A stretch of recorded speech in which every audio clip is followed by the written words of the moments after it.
परम आदरणीय Bhaskar sir, BDO साहब, यहाँ के प्रधानाध्यापिका, शिक्षकगण, आए हुए आगंतुक, अभिभावक, जन छात्र छात्राएं, जन संवाद कार्यक्रम में आपका हार्दिक अभिनंदन है। आज यह योजना क्यों चलानी पड़ी, हम लोगों को क्यों आपके विद्यालय में आना पड़ा, इसी पर मैं थोड़ी चर्चा करूंगा। सरकार ने बहुत सी ऐसी योजनाएं चलाई जिसका प्रचार प्रसार नहीं था, बच्चों को, अभिभावकों को मालूम नहीं था कि ये हमारे बच्चों को यह कैसे मिलेगा। तो 1 से 8 तक पीएम पोषण योजना, छात्रवृत्ति, पोशाक, ये सभी दिए जाते हैं।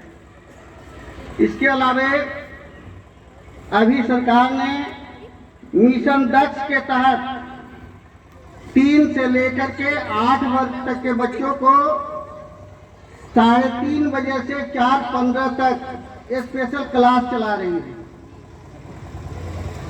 इसके अलावा हाई स्कूल में भी जैसे हमारे बच्चे ट्यूशन पढ़ते हैं, उस तरह से व्यवस्था की गई है कि शिक्षक क्लास खत्म होने के बाद उन्हें स्पेशल जो कमजोर बच्चे हैं उनके विषय में बताएं, और उसकी भी क्लास चलाई जा रही है।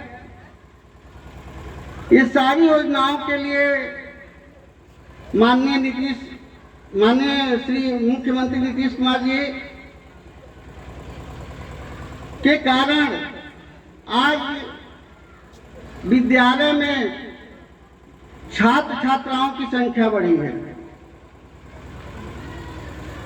लेकिन सबसे बड़ी बात है कि हमारे बच्चे, हमारे गार्जियन अपने बच्चे को समय से स्कूल नहीं भेजते हैं, घर पर रख लेते हैं काम कराने के लिए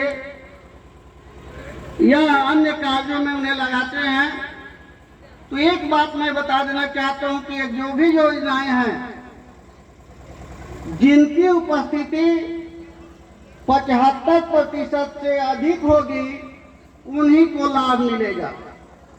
यदि साइकिल योजना की बात की जाए तो जिनकी उपस्थिति 75% से कम है, वह प्रधानाध्यापक पर आप किसी प्रकार के गार्जियन दबाव बनाए वो देने के लिए सक्षम नहीं है, न नाम जाएगा।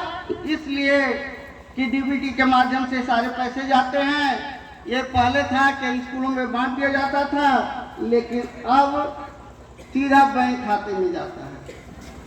पोशाक की बात है, पोशाक के लिए भी 75% उपस्थिति अनिवार्य है, छात्रवृत्ति के लिए 75% अनिवार्य है।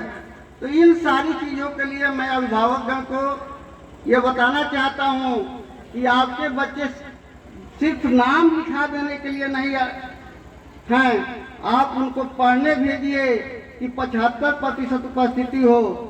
कहीं कहीं किसी बच्चे को मैं देखता हूँ कि उनका 99% तक उपस्थिति होती है, 100% तक होती है, लेकिन बहुत से ऐसे बच्चे हैं जिनका 5% उपस्थिति नहीं होती है। और वहीं गार्जियन आते हैं हमारे प्रधानाध्यापक महोदय पर, जो भी रहते हैं उनको दबाव बनाते हैं कि फलाना के लड़के को मिल गया, हमको नहीं मिला।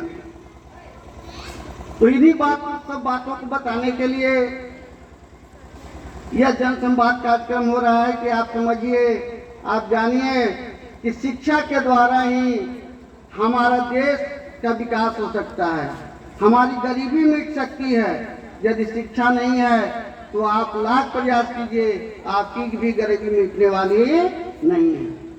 आज हमारे विद्यालयों में लड़के से ज्यादा लड़कियों की संख्या बढ़ी है, क्योंकि आज पढ़ने में भी वे लड़कों से तेज है, आगे निकल रही है। यदि बिहार के में अभी पहले फेज में लगभग 1 लाख से अधिक शिक्षक की बहाली हुई है, जिसमें इस विद्यालय में हाई स्कूल के लिए, इंटर के लिए 3 शिक्षक आए हुए हैं, दूसरे फेज में भी हो सकता है कि 4-5 शिक्षक आए, तो जो शिक्षक की कमी थी वो खत्म हो चुकी है। और मैं अभिभावकों से निवेदन करूंगा कि आप अपने बच्चे को जिस तरह से प्राइवेट विद्यालय में भेजते हैं, यदि थोड़ी सी उससे 25% आप ध्यान दे देंगे अपने विद्यालय में, यदि यहाँ पर भेजेंगे तो आपके विद्यालय का, आपके बच्चे का बहुत ज़्यादा विकास होगा। क्योंकि अब शिक्षक की कमी नहीं रह गई है और किसी भी प्राइवेट स्कूल से हमारे शिक्षक अच्छे हैं, समय के पाबंद हैं, समय से आ रहे हैं। पहले कुछ बातें होती थी, कमियां थी, वह दूर हो रही है। मैं आशा करता हूं कि 75% तक कमियां दूर हो गई है, संसाधन भी उपलब्ध हो गए हैं। तो आपसे मैं आग्रह करूंगा कि अपने बच्चे बच्चियों को विद्यालय भेजें, जिससे कि आपको सारी योजनाओं का लाभ मिले।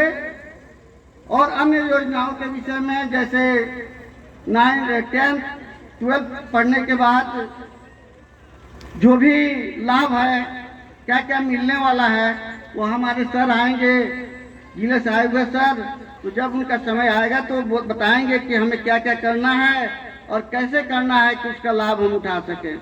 तो मैं यही कहूँगा अंत में कि हमारे गार्जियन सजग होकर के अपने बच्चे को भेजें और कि वो बच्चे बच्चियाँ पढ़ सके। 75% उपस्थिति जरूर उनकी होनी चाहिए, 100% बच्चों की जितने का नामांकन हुआ है, जिससे कि उन्हें सारे लाभ मिल सके।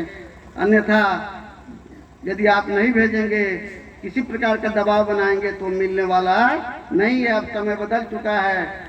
और घर, एक बात और मैं बता दूं कि यदि आप घर में काम कराते हैं, यह भी एक अपराध की श्रेणी में आता है। तो मैं कहूँगा कि आप उससे बचें और अपने बच्चे को हर हाल में, यदि कहीं लेट हो जाता है, कोई काम कर रहा है, तो उसे 10 मिनट, आधा घंटा लेटे से भेजें, लेकिन विद्यालय जरूर भेजें। इन्हीं सब लोग साथ में अपनी वाणी को विराम दें। जय हिंद।